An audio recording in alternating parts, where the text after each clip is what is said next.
선진 대한민국으로 발전하기를 희망하는 마음에서 오늘 대한민국의 정체성을 수호하자 이런 취지로 건국 61주년 기념 대한민국 정체성 수호 8.15 선언대회를 이 자리에서 갖게 된 것입니다.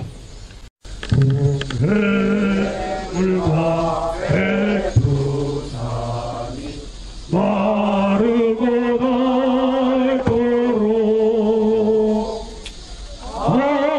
하느님이 보라 우리나라 만세.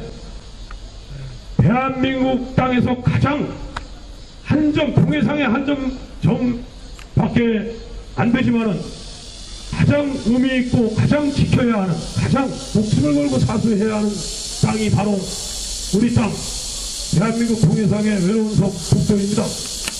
독도를 지키는 마음을, 그런 영원하는 마음으로 우리가 독도 사랑하는 마음으로 독도 사랑 신앙송을 해석문학회 시인 회원 여러분들께서 독도 사랑 신앙송을 하는 순서를 갖겠습니다. 앞으로 모시겠습니다.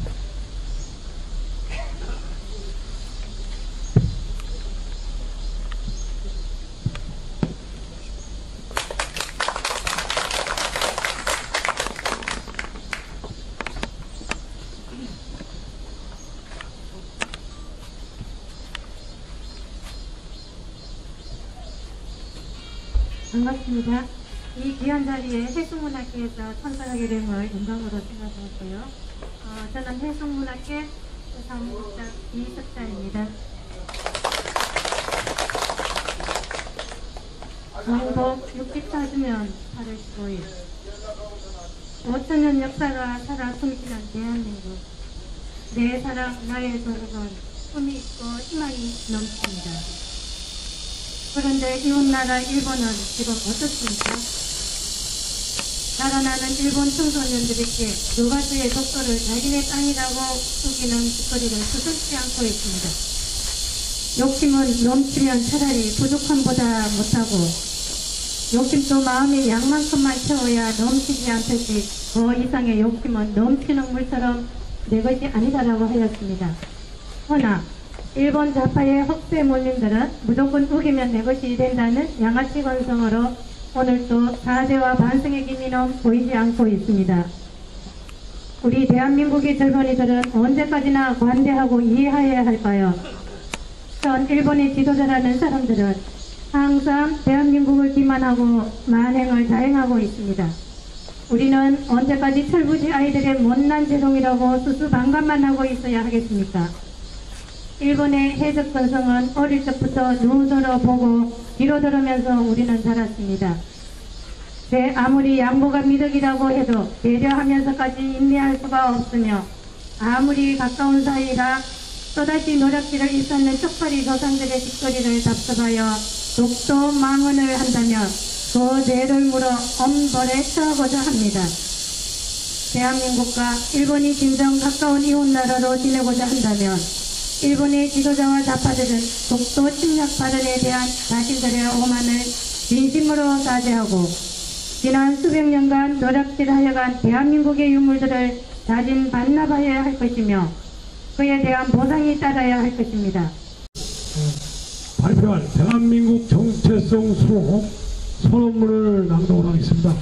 대한민국 정체성 수호 선언문은 나라 사랑하는 어머니의 홍석태 부회장님께서 낭독을 해주시겠습니다.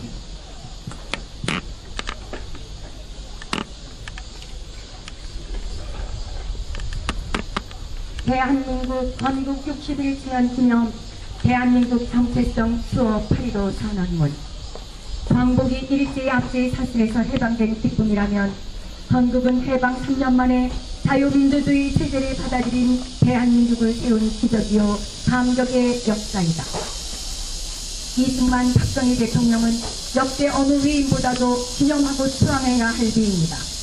대한민국도 서울 한복판에 대한민국을 상징할 만한 기념관이나 동상 하나 없는 것은 부끄러운 일임에도 당연한 것처럼 받아들이는 분위기가 개탄스럽기 그지없다.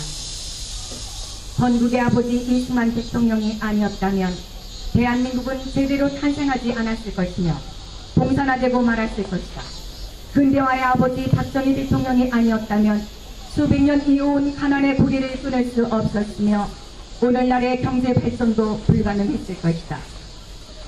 대한민국 건국을 반대했던 좌익들과 근대화를 방해했던 소위 민주화 세력과 폭정의 김정일을 독재자라고 말 못하는 친북 세력들에 의해 두 대통령이 모두 부정적인 이미지로 왜곡되어 했다.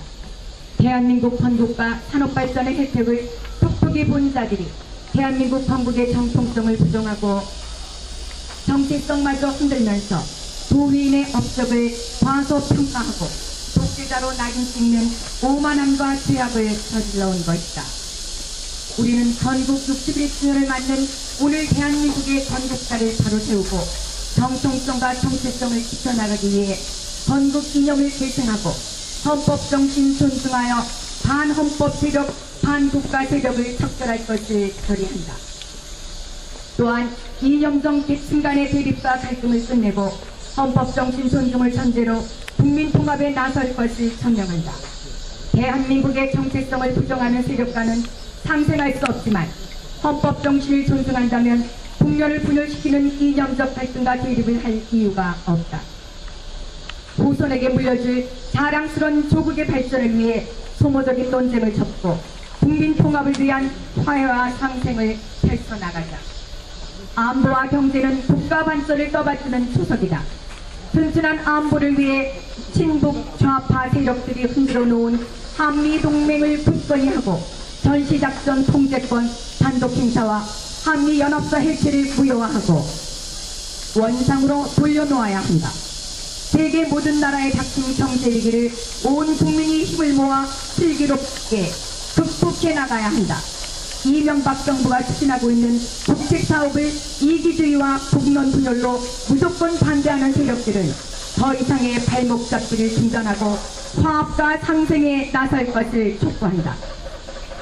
20년간 답보 상태였던 새만금 사업이 정부의 획기적인 종합개발 계획으로 구체화되어 전북도민은 물론 국민들의 지지를 얻을 것을 반면교사로 삼아 이명박 정부의 역정 사업인 4대강 개발 사업에도 무조건 반대가 아닌 지지와 동참이 필요할 때이다.